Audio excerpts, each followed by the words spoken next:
Good morning, everyone. It's Joker, and today we are back with another slime video, and back once again for the new Tempest Heroes Jubilee, newly revamped.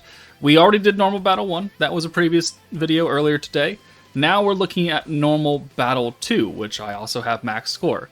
This is by far the easiest stage to max out if you have the Exalted Champions team, because you could run like 3 different combinations of that team and they will all get you max score. It is not hard. Now, if you don't have Exalted Champions, it becomes a little bit more difficult, unfortunately. They also want you to use a magic team just like the first stage, except this time it's wind. You are again going into an AoE focused stage. They have less HP though, 111k. And they do a few other things. But so you're still meant to AoE nuke it, but if you're Exalted Champion Milim, that's not really an issue. So it is starting like you're trying to run Exalted Champions. Green orbs, 2 oranges, those colors don't really matter. If you bring Exalted Champion Veldora and you build the team correctly, he can convert these turn 1. It's fine. So let's just go ahead and jump right in with the different variations of Exalted Champions. Also, I totally forgot. Disclaimers. We always need to put the disclaimers in, so I'm just going to record this and we'll put it in front of all of them. Disclaimer number 1 is that your results will vary. Obviously, not everyone has the same units that I have, the dupes that I have, the gear that I have, the enchantments on the gear that I have. So please use this video as a guide and then tailor it to whatever you have available in your own box. I can't show off 30,000 different teams in a video. You'll just kind of have to make your own team using your own brain power to get the jobs done. Disclaimer number 2 is that these are the characters I use for protection gauge throughout the fight, and then these are the units I use for skill points throughout the fight. They do differ, they do make a very big impact. And then disclaimer number 3 is don't forget to go into your town of Tempest and optimize your water, wind, or dark building, whatever stage you want, to get maximum results out of your nukers. Now, let's move on to whatever normal battle I'm talking about in this video. Alright, so starting off, Exalted Champions. Built for burst stages, Milim does ridiculous amounts of damage. You could use this team setup and just do a single target nuke with Milim, or you could do this team and you would do an AoE nuke with Guy.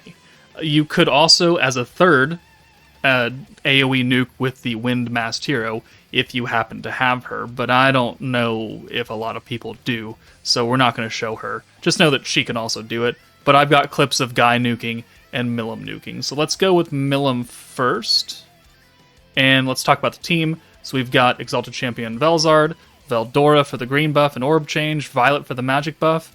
Honestly, you probably don't need Violet. Milim does way too much fucking damage. If you want to bring EX Water Rain, or just nobody, I'm fairly certain that Milim can do it with just her buffs, Guy buff, and Velzard buff. Soe handles the turn 1 converts, and also the attack lowering skill.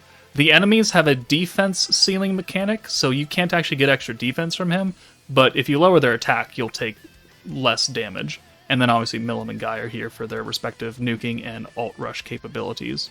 So let's go ahead and skip ahead.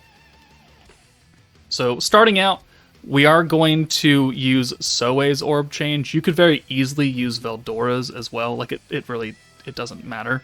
But if you were going to use Veldora's, you'd have to bring Guy in first. And looks like I do use him instead of Soe. Again, not truly a big deal. We'll bring Milim in for Veldora now, and then we will use the attack lowering skill because we have the defense seal on well, a lot of our characters. I guess Guy and Milim don't because they were in the back. But boom, we're going to target the Pierce Mushroom because he does the most damage. He's the highest threat to us taking not 1 damage. So he's going to die. And since we're going to single target nuke, we don't need 3 mushrooms here. So the charm we are running for Velzard is the alt gauge on greens, and this is to supercharge us, because even if we were to use the Veldora buff, I'm not sure if 2 Milim orbs would actually get her EX alt. That might, but yeah, oh well. This just helps us really get it, because we've used Guy to alt rush 100%. Now we just need a little bit extra, and we need all those points, so we need to use the Veldora buff anyways. We're going to send these 2 Milim orbs on that mushroom, take it out, and then we'll send the damage somewhere else.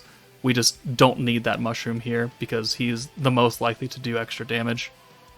And now, it's turn 3, and Milim has an EX ult. We take 1/1/1 and a cheeky counter, and then another 1/1/1. That ensures that we are going to take no damage on the damage received score. We'll bring Guy in, we'll bring Violet in, and again, if you don't have Violet, don't worry about it too much. I don't think you actually need her to do overkill damage here. Between the 100% weakness strike, 100% ult damage buff from Milim's skill alone, plus the synergy, plus the element buff, plus the Drago effect, Milim does way too much. Like, almost 3 million right there. We only need to do 1.4. we only need to do 1.4 million to hit damage cap. So, completely unnecessary amounts of damage right there. But we took 9 hits for 0 damage because of the multiplier, maximum score from overkill, and then max turn bonus for turn 3. Now, if you wanted to use the Guy team, it looks like this. And we are bringing, instead of an orb, well, actually, the first team didn't bring an orb stealer. We're going to use an orb stealer and the rainbow orbs and Guy's own buff, which is kind of unnecessary, to be perfectly honest with you, because we're going to get so much gauge. But we're also not bringing Veldora. We're not bringing an orb changer, per se.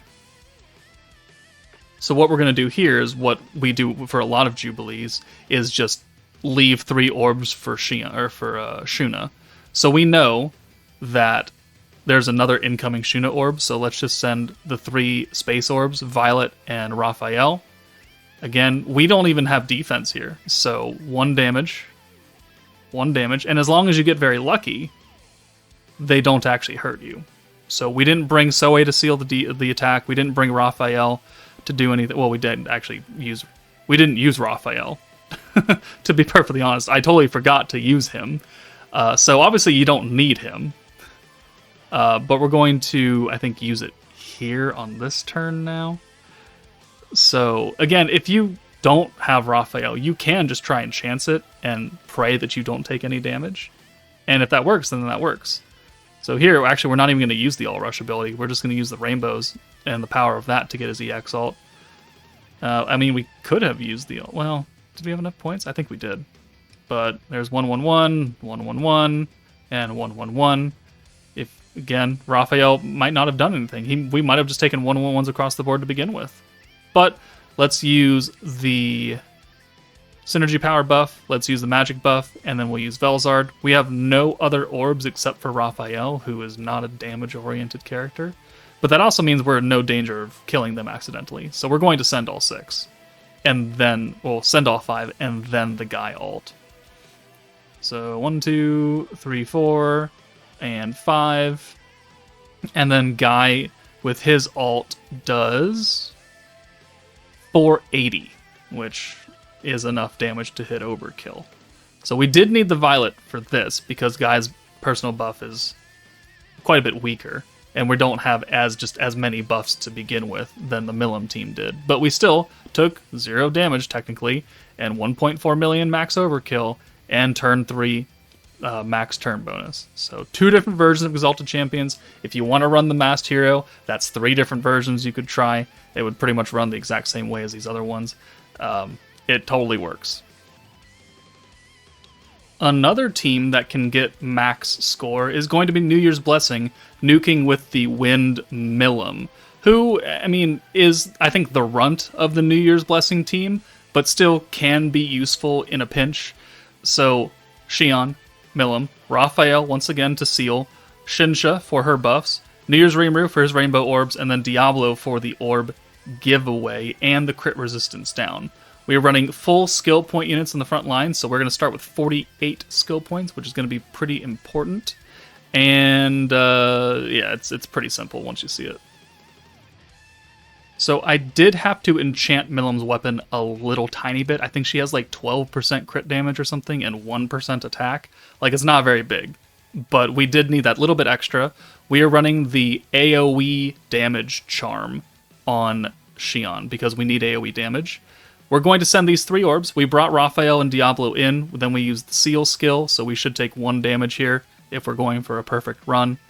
And then, Raphael is not a New Year's Blessing, which means that he cannot get his orbs swapped by Diablo. But we have Shinsha in the back. So now, we will use Diablo's giveaway to Rimuru, who will then convert all of them to rainbows, and then we'll bring Milim in, as we have done with pretty much any Jubilee team since New Year's Blessing came out. And then we'll go ahead and spread the damage 1, 2, 3, 4, 5, and then the 6th 200% orb will go in the middle. And that gets us our EX ult, it gets us max points, and we have exactly enough to use the Shinsha buff, the Milim buff, and the Diablo debuff. And when you combine that with the small amount of enchantments that I put for Milim, and then the AoE charm from Xion, it will push us into the 1.4 million damage realm. So, boom, boom, boom, debuff, and then Xion kicks in. We will spread the damage out too. We do want to lower them down. And then you can see the all attack increased. And then we'll send 1, 2, and then we'll spread it out just to lower their HP. We're not really in danger of Milim killing. She's not that strong. She's not like Exalted Champion Milim, but she still does decent damage. Like 26,000 is respectable, and it does lower their HP enough to where our nuke can definitely overkill. Because we do 439 here, 440 around that, and our final damage ends up just over, 1.47, and we need, again, 1.4. So 0 damage, max overkill, max turn bonus, max score. So that's 2 different teams, Exalted Champions and New Year's Blessing, that can do it. You need a bit more, I guess you need a bit of enchantments for New Year's Blessing to do it, but if you have Exalted Champion Milim, she's going to blow this entire stage away. Okay, the next team, Fount of Wisdom, a stacking team. And we are not getting max score with this team. We're also going to turn 6, because after turn 3, they stun you for 2 turns, which means turns 4 and 5 are dead. So we need to be able to really, really rush the Hinata EX ult quickly, which is why we're bringing Fount of Wisdom Rimuru. On a blue-focused team, he converts all blue orbs to rainbows. Hopefully we can have a lot of those be Hinata, and then we can get her EX ult before we hit the stun. We're bringing free-to-play Sufia for the turn 1 orb change, and if you can swing it, she also has the extra Enamor effect, which gives 15% extra ult gauge for 1 turn. Diablo is stacking ult resistance down on the enemy, Rimuru is buffing and orb changing, Albus is buffing and orb changing, Hinata has an orb change herself, and she's buffing. So, I mean, it'll do it. It's just not a turn 3 team. Alright, turn 1, we get the defense seals and all that. I don't care. We're not here for defense skills. So we're going to use the Sufia orb change turn 1, take care of that hand. We'll bring Hinata in. We'll bring Rimuru in. We are going to try and single target nuke here, so we're going to take out the Pierce Mushroom as quickly as possible. We don't do as much damage as I would like with this team, but it's still workable. So turn 2, we actually get very, very lucky, and we get 3 greens and 3 blues, a lot of them being Hinata. And we have enough skill points to use 2 orb changes and then the rainbow convert. So when you combine that with the 6 hand of greens that we sent earlier, this should get us the EX ult for Hinata. So we'll just take Rimuru out for Rimuru, rainbow orbs. We'll send all of this against that right mushroom and take him out, so we take down some of the pierce damage that we're going to take from it. And that does get us the EX ult, which is great. If you can get this turn 2 or even turn 3, that is the best case scenario. What you don't want is for her to have like a nut tap away from the EX and then have to leave her in on the stun turns, because ideally you would want at least this turn to send a full hand of blues just to get more stacks of Diablo and more points, because you're going to need 5 stacks to use all of the skills. You need 240 points, and Diablo, because he's a very, very old protector, only stacks by 30 every time you use him, so it does take a bit more to get him running. So here we're capped out at 190. We have another stack of Diablo ready to use, but we are going to be stunned here, which means that the next 2 hands is complete pure luck. And we actually full dodged that first stun, but then it caught up to us. So here, we'll put 1 more stack on, and if you can get a lot of blues, like this, you can get another stack and then cap out. We don't do anything because we're stunned, but We can do Diablo one more time. That puts us at 250 points. And as long as you can get back up to that cap, you'll be okay. So we're at 244, and we need 240 to nuke. So now it's turn 6, the stun is gone. We will bring Hinata in for Coleus Rimuru, and then we will buff, and we'll ult down one of the mushrooms. And then since Albus has an ult, she's fully buffed as well. So we'll just send 2 single target ults. We'll just send Hinata on the lower HP one, and we'll use some other orbs to lower its health down, which 65 is quite a bit. And then 1 million right there, and then Albus does 343k. So this actually does put us at the overkill cap, 1.6 million. It's just that we took some damage, and we're on turn 6, not turn 3. So we did lose a few points.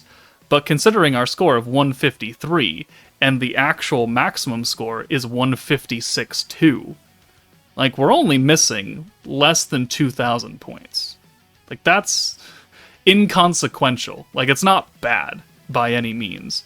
So this is still a good team, even if you have to go double the amount of turns to actually kill.